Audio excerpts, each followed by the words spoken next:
Okay, welcome to Arbiter version 2.0. Welcome to the future.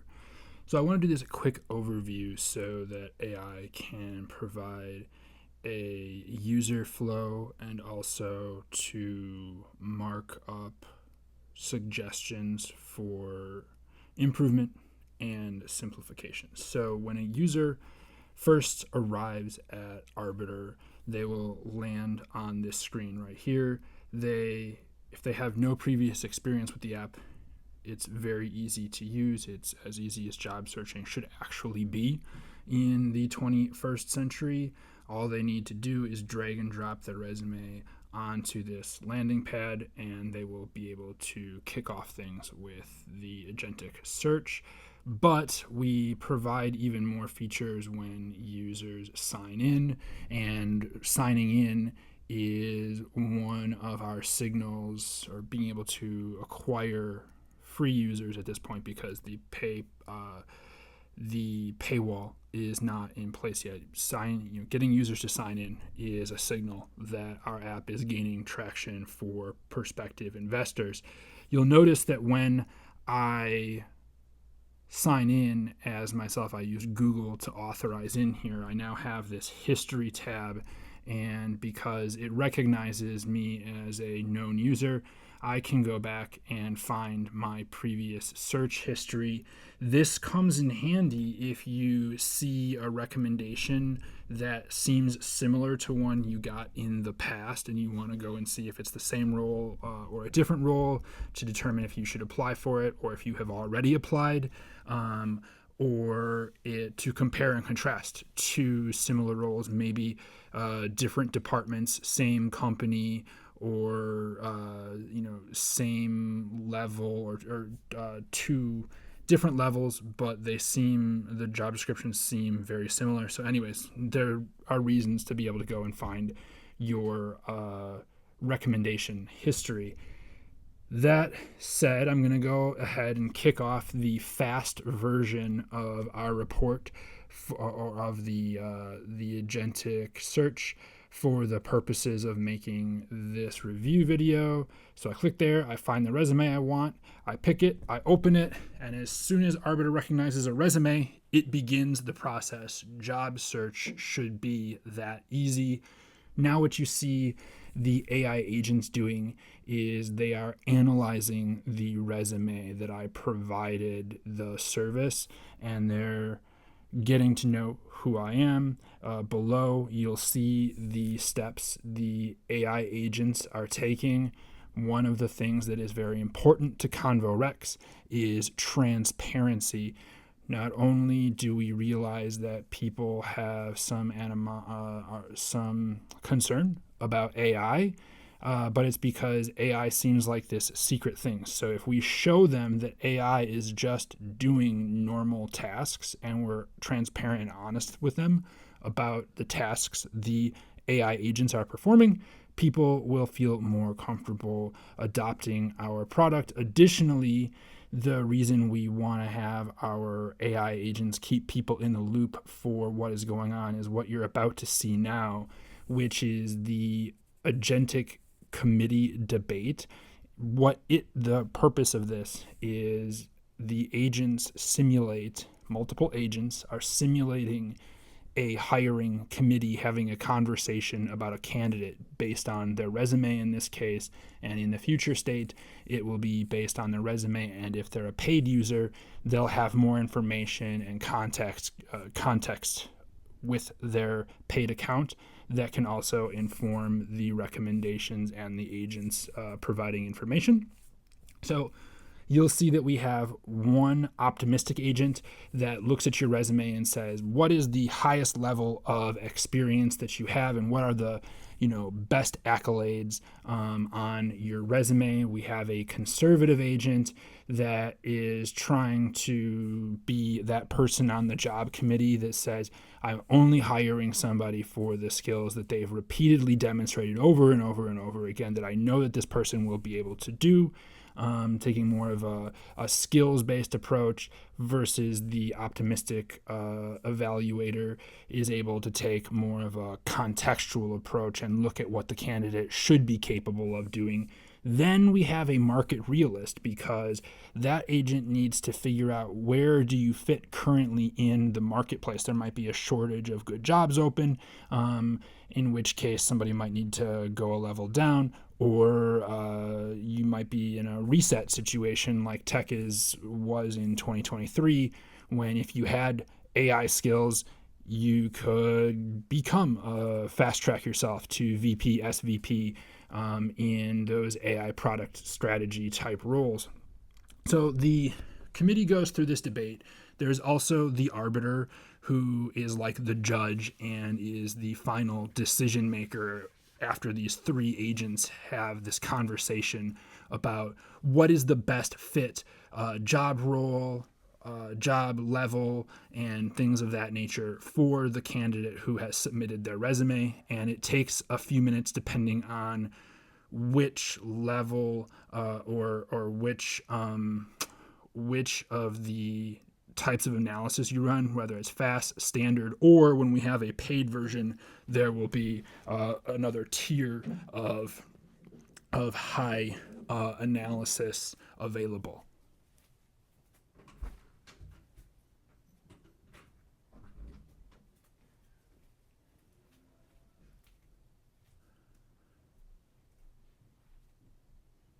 The other reason showing these agents are very important isn't just about transparency. It's so that users can read and understand what the concerns or the feedback is about their resume.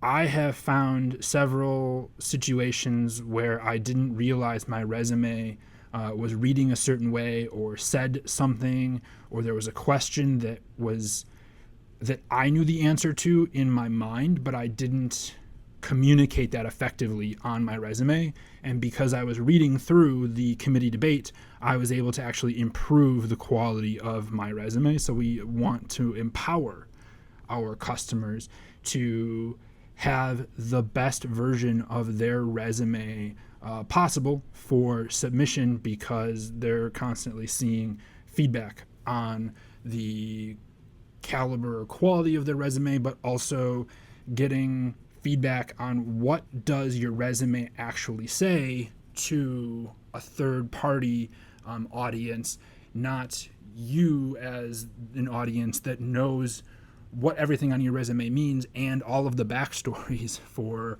related to all of the bullet points on your resume.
Okay, as you can see now, the arbitration agents have finished. We've come to a conclusion about what jobs to recommend to the customer, and they're still able to read back through this conversation for all the valuable information about their career and the quality of this particular resume. When they're done looking at that, they're going to be able to go to their full report and get their recommendations. So we've got that on the next page, and the report is at the top. We see their current role. We see, a market comp earning expectation or target for them based on the resume that got analyzed.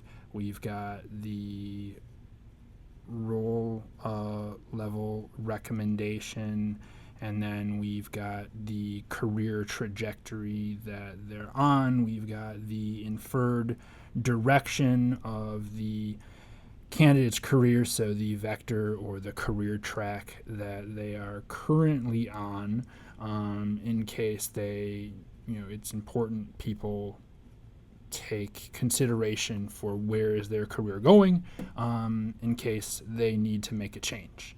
So then we have level classification here, which is what the agent debate was all about. And then below, the agents outline the different job levels that they can get if they take a conservative approach, if they or they want to level up kind of an approach.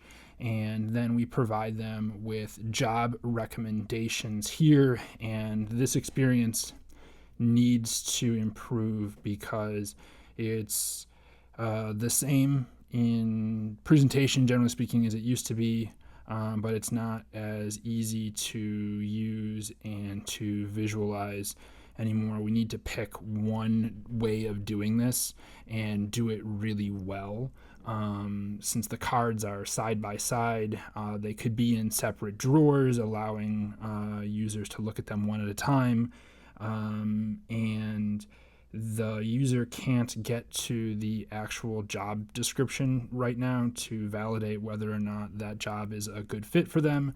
Additionally, the user feedback loops need to be like thumbs up, thumbs down, this role is good, this role is not good, and then like show me more like this. But there should certainly be more show me more like this, because you could pick from multiple different columns in theory for what you want to be able to scroll through like a carousel and find jobs that are similar to the ones that it's finding.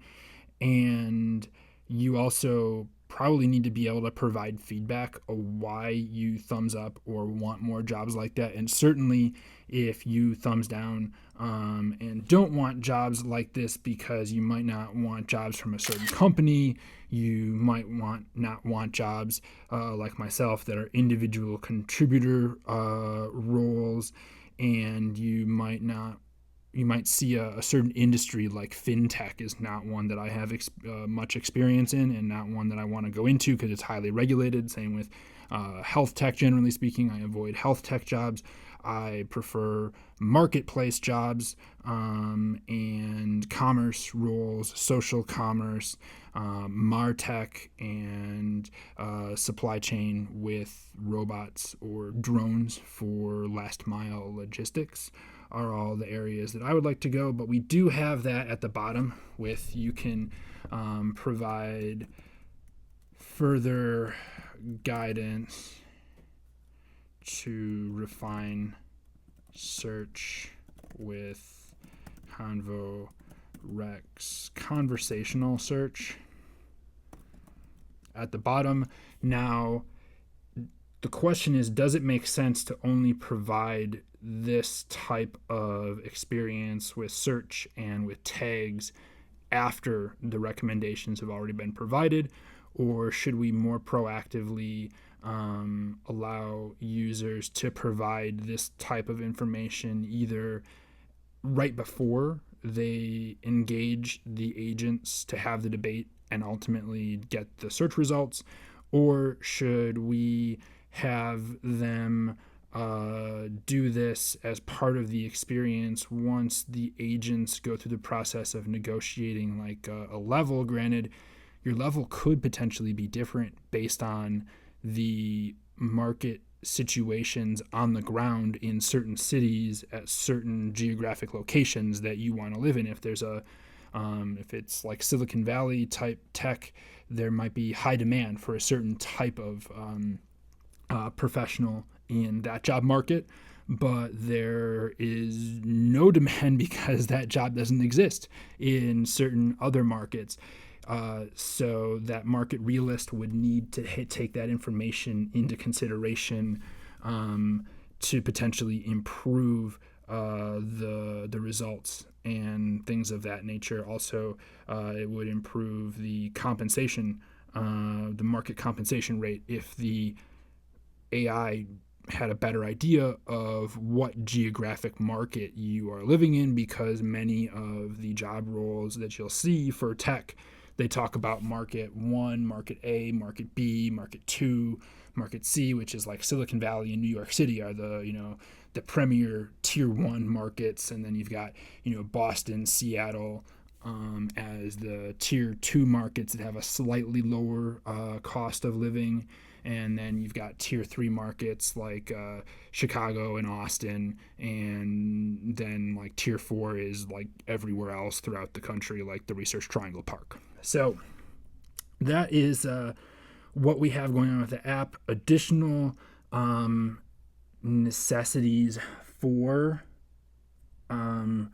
improvement, especially given that we want to improve this for customers, is you can see that we have options like pricing and how it works as good things at the top, because we want to sell our product to people, and we answer some of the FAQs in the how it works section, but we do still want people to be able to go back to their search history from this point. They should have access to that, because that allows them to look at their previous searches while they're comparing and contrasting the current recommendations that they're looking at. They could bring that history up as a modal that they could look through. And then additionally, they don't have access to their settings and to their personal profile, all of which you should have access to while you are using the app, and to actively evaluate the recommendations that it's giving you. So we need to pull in some of those much needed functionality that a job seeker would need while using the app, even in this. Plus, when you look at the starting screen where you drop your resume, and even if you compare and contrast what's going on in the very top header row with the top row of the report, the design language is completely different. So we need to bring these all together so that it feels like one cohesive user experience. One looks like it's a professional standard Google type app, and the other is starting to look like a Trump phone sort of design language. So we need to make sure that those get aligned.